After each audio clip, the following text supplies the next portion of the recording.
All right, let's go ahead and start. So it looks like in this topology, our task is we're going to create a Telnet user. We're going to set up a named access control list, and we're going to do some port security. All right, so let's start with the Telnet configuration. It says that we need to go on to switch 101. So switch 101.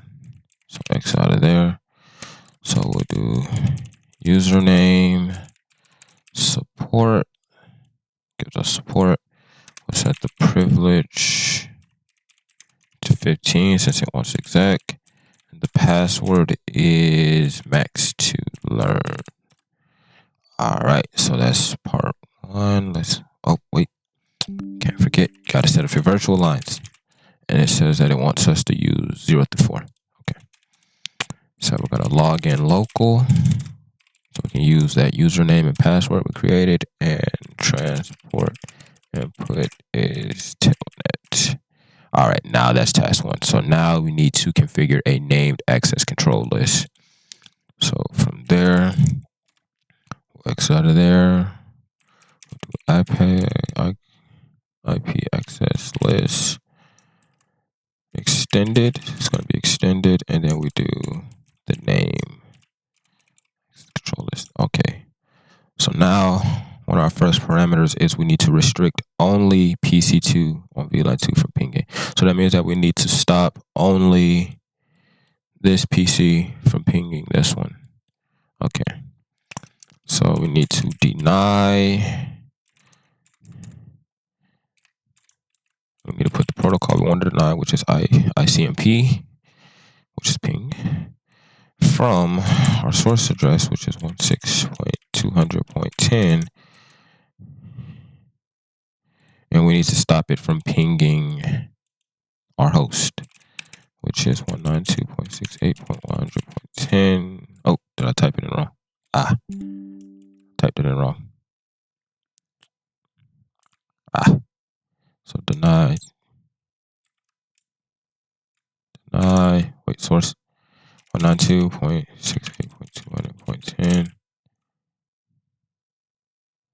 Did I do it right? Make sure I did my deny.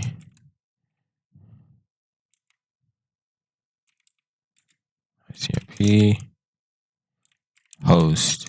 Oh, I didn't put host. Sorry, guys. 192.68.200.10 from host. And then we put 192. Yeah. Pretty tricky. All right. So that's going to restrict PC2 from pinging PC1, even if they were on the same LAN. Let's see. We need to allow only PC2 on VLAN to Telnet in. So we only wanted to Telnet in. Okay. So we need to permit TCP host 192.68.200.10 any destination address that is equal to, and then we put the protocol. So Telnet. There we go. And it says now we need to prevent all other devices from telnetting in. So now we just do deny TCP any equal to telnet. So anything other than the host that we put, because it's going to read it down, it'll get denied. And now we need to allow all other traffic from VLAN 2. So permit, when you put the protocol, IP, any. All right, now we need to just go and apply it. So we still are on interface 2. So we got an interface VLAN 200. Oh, let me make sure. Do show VLAN brief. Okay, so we have the VLAN. So interface VLAN 200. Now we need to IP access group. Then you put the name of the one that we just set up and the direction for the traffic. So it's inbound. And that's it. Because it's inbound traffic that we're proctoring. So now we need to go on to Ethernet 00. So in this case, it would be, what port would this be? Fast Ethernet 1, and we need to set a maximum number of secure MAC addresses to 4.